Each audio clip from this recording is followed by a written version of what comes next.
అందరికీ నమస్తేనండి. మరి గత వారం కింద కేంద్ర ప్రభుత్వం ఒక కొత్త బిల్లు తీసుకొచ్చింది. ఈ బిల్లు ఏంటంటే 130వ రాజ్యాంగ సవరణ, ఆర్టికల్ 164, ఆర్టికల్ 75, ఆర్టికల్ 239A, ఈ 3 ఆర్టికల్స్ని సవరణ చేస్తూ ఒక కొత్త బిల్లు తీసుకొచ్చింది కేంద్ర ప్రభుత్వం. ఈ బిల్లు ఏంటంటే సెంట్రల్గా పిఎం అయినా, సీఎం అయినా, కేంద్ర మంత్రులైనా, రాష్ట్ర మంత్రులైనా, కేంద్ర పాలిత ప్రాంతాలను పాలించే నాయకులైనా ఎవరైనా సరే వారికి 5 సంవత్సరాలు లేదంటే అంతకంటే ఎక్కువ శిక్ష పడే నేరాలు కలిగిన కేసులుండి వాళ్ళు 30 రోజులు లేదంటే అంతకంటే ఎక్కువ రోజులు జైల్లో ఉన్నట్లయితే వాళ్ళ పదవిని కోల్పోయేటటువంటి బిల్లు ఇది. వాళ్ళకి శిక్ష పడేటటువంటి బిల్లు, వాళ్ళ పదవి నుంచి తీసేస్తారనమాట. అట్లాంటి ఒక బిల్లు, అద్భుతమైన బిల్లు. ఈ బిల్లును ప్రతి ఒక్కరు స్వాగతించాలి. ఎందుకంటే ఈ రాజకీయాలలో అవినీతి పరులైన, నేరాలు కలిగిన రాజకీయ నాయకులు ఉండడం ప్రజాస్వామ్యానికి అవమానం, రాజ్యాంగానికి అవమానం. సో ఖచ్చితంగా వీళ్ళకి ఇలాంటి వాళ్ళకి శిక్ష పడాలి. ఇట్లాంటి బిల్లును మనందరం ఆస్వాదించాలి. కానీ ఇట్లాంటి పరిస్థితులలో ఈ బిల్లు నిలబడుతుందా, పనిచేస్తుందా, దాని గురించి ఆలోచించాలి. మనం దానికంటే ముందు అసలు దీని వెనక ఉన్న రాజకీయాలను పరిశీలించాలి. ఎందుకంటే ఈ దేశంలో సిబిఐ, ఈడీ పెట్టినటువంటి 95% కేసులు ప్రతిపక్షాలపైనే.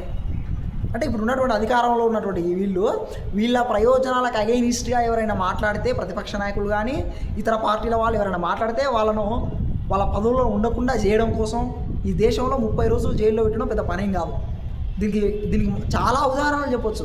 ఎందుకంటే ఇప్పుడు ఆదర్శ సొసైటీ కుంభకోణం గురించి బీజేపీ పోరాడింది.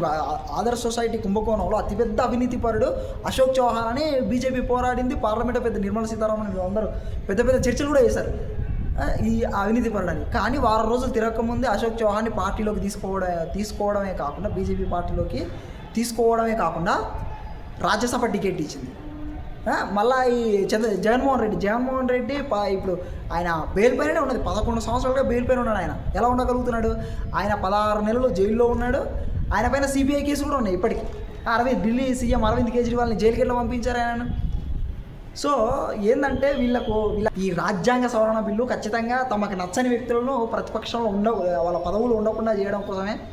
అప్పుడంటే గవర్నర్లను ఉపయోగించి పార్టీలను చీల్చి ఎమ్మెల్యేలను కొని కుట్రలు పని ప్రభుత్వాలను కూల్చారు. ఇప్పుడు అదంతా పనిచేయాల్సిన అవసరం లేదు. ఏదో ఒక ఈడీ కేసు, 5 సంవత్సరాల కంటే ఎక్కువ శిక్ష పడే ఒక ఈడీ కేసు తీసుకొస్తారు, ఈడీ కేసు వేస్తారు. ఈ దేశంలో 30 రోజులు జైల్లో పెట్టడం పెద్ద పని కాదు కాబట్టి జైల్లో పెడతారు. బెయిల్ రాకుండా చేస్తారు. బెయిల్ రాకుండా ఆపొచ్చు. మరి బెయిల్ ఎవరికి వస్తుంది? మనీష్ సిసోడియాకి మాత్రం బెయిల్ రాదు.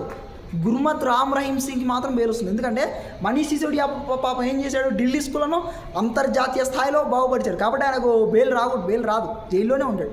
అదే గుర్మత్ రామ్ రహీం సింగ్ మాత్రం ఆయన కొంతమంది మహిళలపైన అత్యాచారాలు చేశాడనే ఆరోపణలు ఉన్నా ఆయనకు మాత్రం బెయిల్ వస్తుంది. బెయిల్ ఎందుకు వస్తుంది? ఆయన లక్షలాది మంది ఫాలోవర్స్ ఉన్నారు, వాళ్ళందరి ఓట్లు బీజేపీకి కావాలి కాబట్టి ఆయనకు బెయిల్ వస్తుంది. మళ్ళీ ఆసారాం బాబు ఈయన చిన్నారులపైన లైంగిక దాడులు చేశాడు ఆయన తెలిసినా కూడా ఆయనకు బెయిల్ వస్తుంది. కానీ ఢిల్లీ సీఎం అరవింద్ కేజ్రీవాల్ గారికి మాత్రం బెయిల్ రాదు.